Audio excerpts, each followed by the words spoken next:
Good morning dear student. कैसे हैं आप लोग? पढ़ाई ठीक ठाक चल रहा है ना? जितना भी चीज़ पढ़ा रहे हैं आप उसको काफ़ी ध्यान से देखिए और बेहद ही इंटरेस्ट लगेगा, क्योंकि यहाँ पर फिजिक्स को कॉन्सेप्ट के साथ पढ़ाया जाता है। आपको फिजिक्स समझाया जाता है, फिजिक्स क्या है, कैसे इसको फील करके पढ़ें, ऐसा नहीं कि रट के पढ़ें। तो चलिए आज हम लोग एक बेहद सा कॉन्सेप्ट स्टार्ट करेंगे जो कि आपके सिलेबस के अनुसार तो हाई फाई है, ठीक है ना, तो लेकिन कॉन्सेप्ट है, ठीक है। तो चलिए, तो हम लोग देखते हैं आज कि किंग की तरह जीने के लिए गुलाम की तरह मेहनत करनी पड़ती है। आप लोग देखे होंगे कि जो आज बहुत ही बड़े हैं उसका जो है रीजन वो भी है कि वो काफी मेहनत किए होंगे तभी वो बड़े हैं। ऐसा नहीं कि आज बहुत सारे युवाओं तो हम लोग देखते हैं कि जो है सिर्फ फेसबुक, इंस्टाग्राम, ट्विटर, व्हाट्सएप वगैरह में सिर्फ स्टेटस लगा के दिखाते हैं कि हम किंग है। तो किंग कहने से कुछ नहीं होता है, किंग बनना पड़ता है और उसके लिए गुलाम की तरह मेहनत करना पड़ता है। किंग सिर्फ कहलाने से नहीं होता कि हम किंग हैं। किंग बनने के लिए बहुत सारा मेहनत करना पड़ता है गुलाम की तरह। तो आप भी अपने जीवन में यदि किंग बनना चाहते हैं तो आप सबसे पहले मेहनत कीजिए और अपने एम पर फोकस कीजिए, तभी आप किंग बन सकते हैं, ठीक है ना। तो चलिए हम लोग स्टार्ट करते हैं ज्यादा समय ना गंवाते हुए।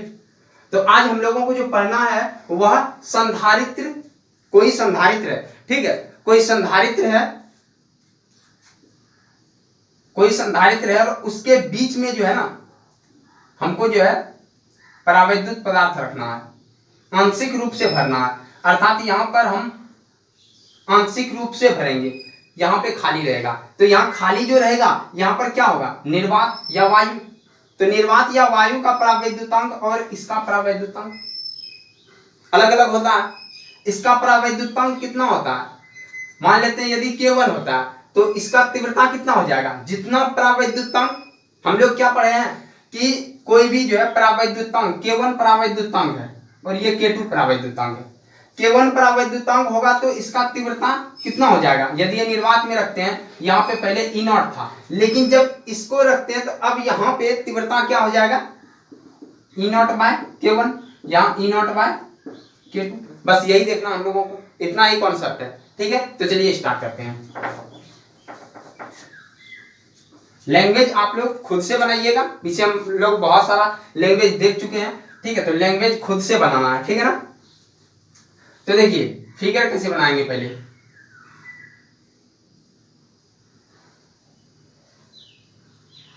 फिगर दो तरीका से बनेगा इसमें। देखिए कैसे बनेगा, तो एक सबसे पहले आंशिक में रखना आपको,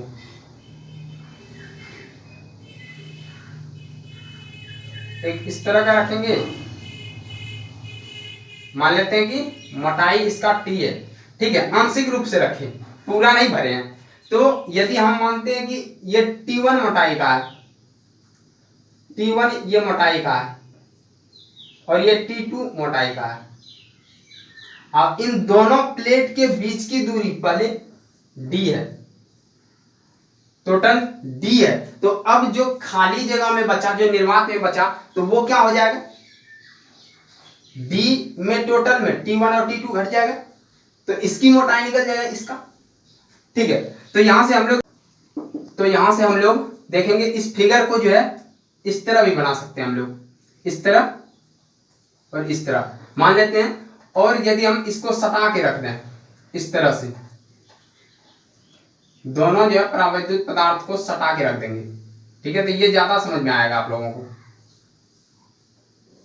यहां से ये सटा के रखे तो मान लेते हैं ये T1 मोटाई का है और ये T2 मोटाई का है, ठीक है। अब ये जो बचा निर्वात बचा, तो यहाँ पे क्या हो जाएगा, ये टोटल यहां से यहां तक D है, देखिए यहां से यहां तक टोटल D है, तो यहां से यहां तक का क्या होगा, D, देखिए D minus T1 minus T2, ये घट जाएगा ना। थोड़ा सा प्रॉब्लम होगा, तो चलिए इसको यहाँ लिख देते हैं डी T1 माइनस T2 है। ठीक है, यहाँ से ये दोनों का मोटाई घट जाएगा। तो यहाँ से जो है अब हम लोग देखते हैं कि मान लेते हैं ये कोई एक पदार्थ है, ठीक है, और ये कोई दूसरा पदार्थ है। यहाँ भी देखते हैं ये कोई एक पदार्थ है, ये कोई दूसरा पदार्थ है।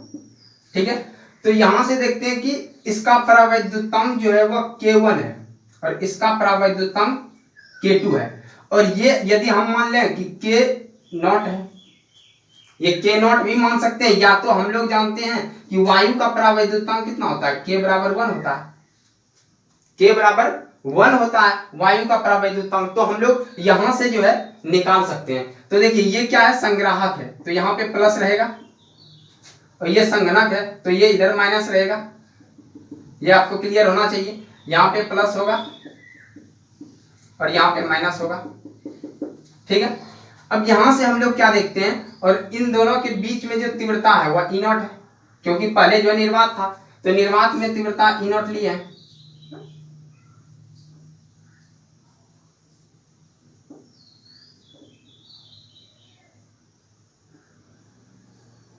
निर्वात में तीव्रता E0 ली है। अब यहां से देखना हम लोगों को कि इसकी जो है धारिता कितनी होगी।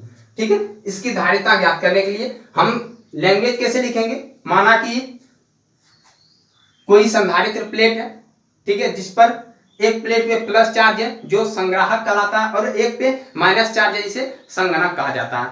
ठीक है, दोनों का पृष्ठ आवेश घनत्व जो है वह सिग्मा है। ठीक है, तो याद रखना है ये माइनस के साथ है माइनस सिग्मा, ये प्लस के साथ है प्लस सिग्मा। तो यहाँ पे देख रहे हैं कि ये सिग्मा हो गया, ठीक है, प्लस के साथ और माइनस के साथ सिग्मा हो गया। तो हम लोग जानते हैं कि इसका क्षेत्रफल क्या होता है, इक्वल होता है, अर्थात ये एरिया ए है तो ये भी ए होगा। कोई दिक्कत, दोनों में एरिया ए होता है। तो जब हम लोग जानते हैं एरिया ए दिया है तो पृष्ठ आवेश घनत्व क्यू बराबर क्या जानते हैं, सॉरी सिग्मा बराबर क्यू बाय ए जानते हैं। तो ये हम लोग समीकरण 1 जानते हैं। फिर तीव्रता देखते हैं, तीव्रता का मान क्या हो जाएगा, यदि E0 पहले से दिया है, E0 बराबर तीव्रता हम लोग देखते हैं तो क्या हो जाएगा, या तो छोड़िए, यहां से हम लोग देखते हैं कि ये हो गया E0, या तो लिख ही देते हैं, चलिए कूलाम के प्रमेय से लिखते हैं, कूलाम के प्रमेय से, ये हम लोग पीछे पढ़ चुके हैं। ठीक है, E0 बराबर सिग्मा बाय एप्सिलॉन नॉट होता है। यदि हम इस जो है सिग्मा का मान इस पे पुट कर दें, डायरेक्ट ये उठा के यहाँ रखेंगे तो Q by a epsilon naught होगा। तो ये समीकरण 2 हो जाएगा। ठीक है, यहां तक हम लोग तय कर चुके। अब देखते हैं कि तीव्रता इसका कितना होगा। हम लोग देखते हैं कि तीव्रता जितना परावैद्युतांक होता है वो तीव्रता उतना घटा देता है, अर्थात इसका यदि हम तीव्रता देखते हैं तो इसका तीव्रता E0 बाय K1 होगा, इसका तीव्रता क्या हो जाएगा E0 बाय K2 होगा, क्योंकि यहाँ तीव्रता जितना परावैद्युतांक है वो तीव्रता को घटा देता है। तो यहाँ पे भी हम लोग लिख सकते हैं E0 बाय K1 और यहाँ पे E0 बाय K2। तो याद रखना है इसका परावैद्युतांक क्या होगा। देखिए यहां भी हम लोग लिख सकते हैं E0 बाय K, तो K का मान तो 1 होता है, तो इसका मतलब 1 रहेगा, तो डायरेक्ट E0 ही हो जाएगा। तो याद रखना है इतना सा। अब हम लोग क्या जानते हैं, संधारित्र की धारिता ज्ञात करने के लिए, संधारित्र की धारिता हम लोग क्या जानते हैं, C बराबर Q बाय V। तो V निकालना है ना हमको, तो V देखते हैं, इसका भी अलग होगा, इसका अलग होगा, इसका अलग होगा, अर्थात यहाँ पे हम लोग देखते हैं V नाउ दैट हम लोग जानते क्या है कि V बराबर जो होता है E इंटू R होता है, अर्थात R यहाँ क्या है, डिस्टेंस है, ये डिस्टेंस मतलब ये मोटाई है। ठीक है, तो V बराबर हम लोग देखते हैं तो E इसके लिए देखते हैं पहले, तो E के जगह E0 होगा निर्वात के लिए, E0 इंटू R के जगह क्या होगा, ये देखिए D minus T1 minus T2, ये हो गया। फिर प्लस करेंगे, इसके लिए देखेंगे तीव्रता आवेश है तो उसका भी, ये सॉरी विभव, ये तीव्रता तो है ही, विभव निकलेगा इसका भी। तो यहाँ पे देखेंगे E0 बाय K1 हो गया, E0 bye K1, into D का मान क्या है, टी है, T1, फिर यहाँ ई नॉट बाय K2 इसका है इंटू T2। तो ये मेरा भी निकल गया। अब हमको क्या चाहिए, C चाहिए, तो डायरेक्ट इसका मान यहाँ पुट कर देंगे। अर्थात जो है यदि इसको हम समीकरण 3 मानते हैं तो समीकरण 3 में भी का मान रखने पर यहाँ लिखेंगे समीकरण 3 में भी का मान रखने पर, तो देखिए C बराबर, तो यहाँ सर उस जगह अच्छा ई नॉट का भी मान पुट ही कर देते हैं, ठीक है। उस जगह नहीं दिख रहा है सर। यहाँ पे नहीं दिख रहा है, यस यहाँ नहीं दिख रहा है, ये दिख रहा है ना। वो भाई चलिए वो दिख रहा है, वो नहीं दिख रहा। यहाँ से हम लोग मिटा देते हैं, ठीक है, क्योंकि दिखने में प्रॉब्लम हो रहा है। नीचे लिखें, यहाँ से लिखते हैं, ठीक है। यहाँ लिख रहा है भी का मान, तो भी बराबर जो होगा, यहाँ दिख रहा है ना, भी बराबर जो होगा तो ये क्या होगा, ई का मान पहले निर्वात के लिए लेते हैं, तो ई नॉट इंटू डिस्टेंस होगा D minus T1 minus T2, फिर plus E naught into sorry तीव्रता इसका जो है E naught by K1 into T1 plus E naught by K2 into T2। तो यहाँ से आप लोग जो है उतार लीजिएगा, ठीक है। यहाँ से ई नॉट हम कॉमन लेते हैं, ई नॉट यदि कॉमन लेते हैं तो यहाँ D minus T1 minus T2 plus T1 by K1 plus T2 by K2। तो यहाँ हम लोग ई नॉट का मान जो है समीकरण 2 से रख देंगे, समीकरण 2 से जो है यहाँ पे हम लोग ई नॉट का मान रखेंगे, कितना है, जो भी निकल जाएगा मेरा ई नॉट का मान Q by a epsilon naught into direct ये उतार देंगे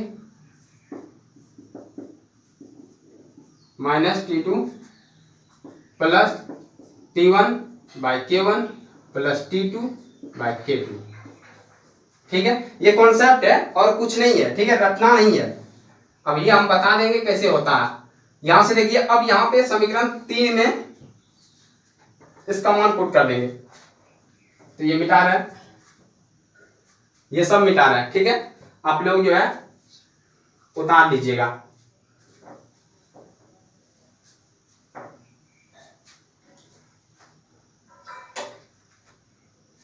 तो यहां से हम लोग देखते हैं कि C बराबर क्या है, Q बाय भी है, तो भी का ही मान पुट करना है, तो भी का मान रखने पर, अर्थात C बराबर Q का मान तो Q ही रहेगा क्योंकि Q कांस्टेंट है। उसके बाद भी का मान देखिए Q by a epsilon naught into D minus T1 plus T2 plus T1 by plus T2 by K2। अब देखिए ये और ये कट जाएगा, डायरेक्ट ये ऊपर चले जाएगा, ये ऊपर जाएगा, सिर्फ ये जाएगा, ठीक है। ये तो इसके साथ है, तो याद रखना, दिख रहा है ना। अब यहाँ पे देखते हैं हम लोग, वो तो नीचे वाला नहीं दिखेगा, लिखिएगा अच्छा, नीचे लिख दीजिए, नीचे। चलिए इधर लिखते हैं हम लोग, या तो यहाँ पे देखते हैं, ये डायरेक्ट ऊपर जाएगा, अर्थात इतना हो जाएगा बाय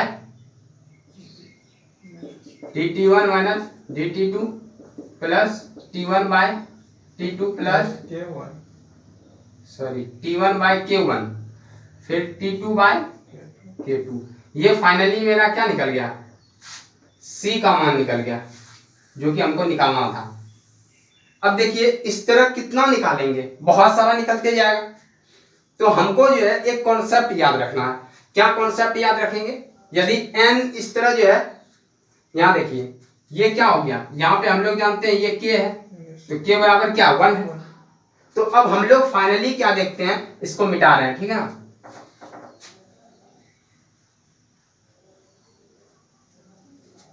मौखिक में जवाब देना है, क्योंकि हो सकता है इस तरह ऑब्जेक्टिव पूछ दे तो फिर जो है आपको प्रॉब्लम हो जाएगा। तो यहां देखते हैं, यदि यहां पे क्या देखिए हम लोग कि यदि एक रखते हैं, देखिए C बराबर एक प्लेट डायरेक्ट रखते हैं, तो हम लोग क्या देखते हैं, इस तरह देखे थे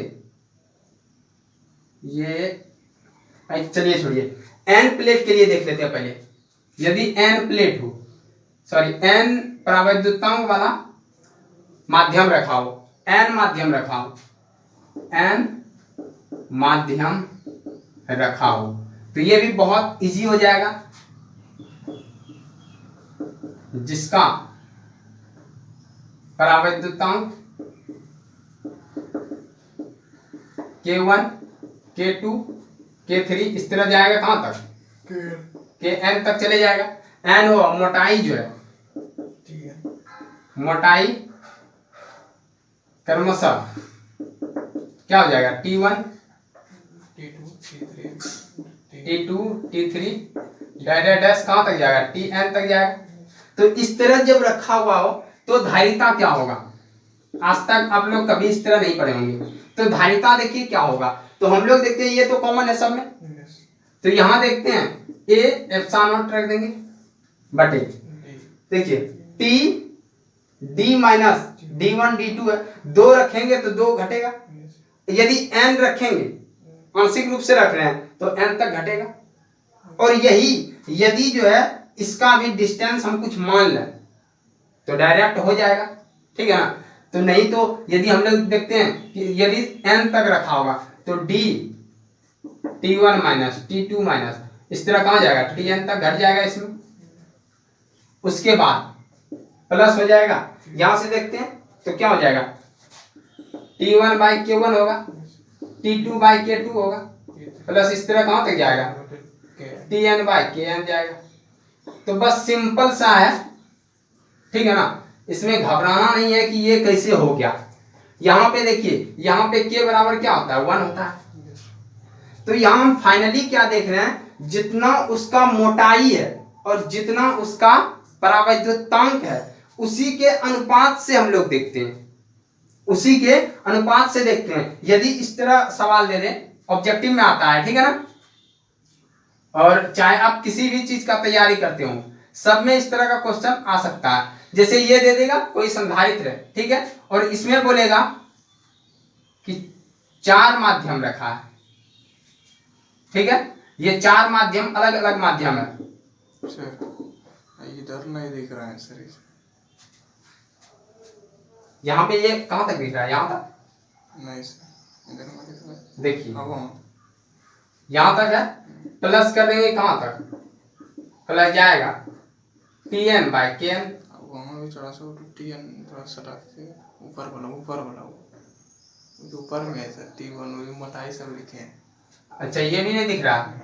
अच्छा तो ये याद रखना है कि जो है डैश डैश डैश करके जो है वही से जगह लिख दीजिए ना, उतना सब दिखता है, वो Tn लिख दीजिए, Kn होगा, और यहाँ भी डैश डैश डैश करके देंगे Tn तो Tn होगा। हो गया। चलिए यहाँ तक में दिक्कत ना है। अब यहाँ तक हम लोग देख लिए, ठीक है ना। अब देखिए यदि यहाँ पे ऑब्जेक्टिव में दिया है कि कोई संधारित्र है, इसके बीच में K1 K2 K3 K4 परावैद्युतांक का मोटाई दिया है, T1 T2 T3 T4 इस तरह दिया। उसके बाद बोलेगा निम्नलिखित में से कौन इसकी धारिता होगी। तो धारिता हम लोग सिंपल सा जानेंगे, क्या इसका धारिता देखिए, अब बिना निकाले हम लोग कैसे निकाल लेंगे, अब बिना निकाले हम लोग हल करते हैं, इतना करने का कोई जरूरत नहीं है, बस कॉन्सेप्ट क्लियर रखना है तो बिना निकाले हो जाएगा। तो इसका अब C हम लोग इतना तो जान गए कि अब C क्या होगा, सबसे पहले A और एप्सिलॉन नॉट तो ऊपर रहेगा ही।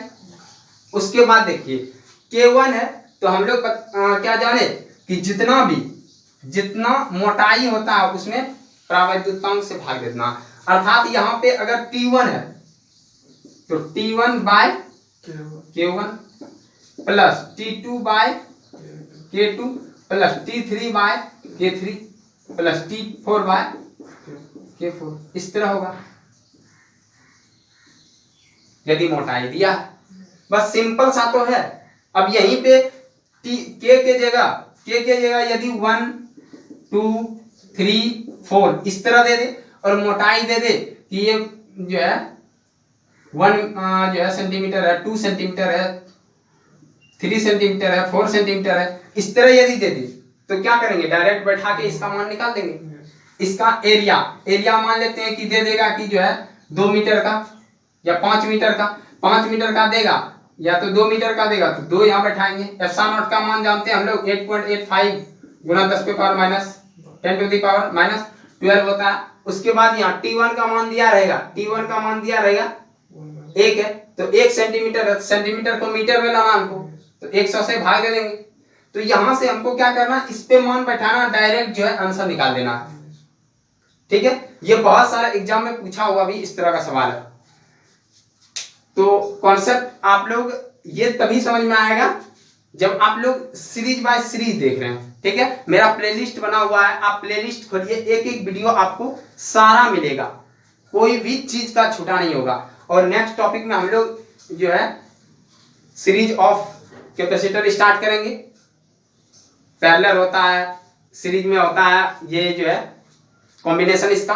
तो याद रखना ये सब हम लोग नेक्स्ट टॉपिक में करेंगे। आप लोग इतना सबसे पहले क्लियर कीजिए और बताइए कि आपको कैसा लग रहा, टॉपिक समझ में आ रहा है या नहीं समझ में आ रहा तो हम और बेसिक से स्टार्ट करेंगे।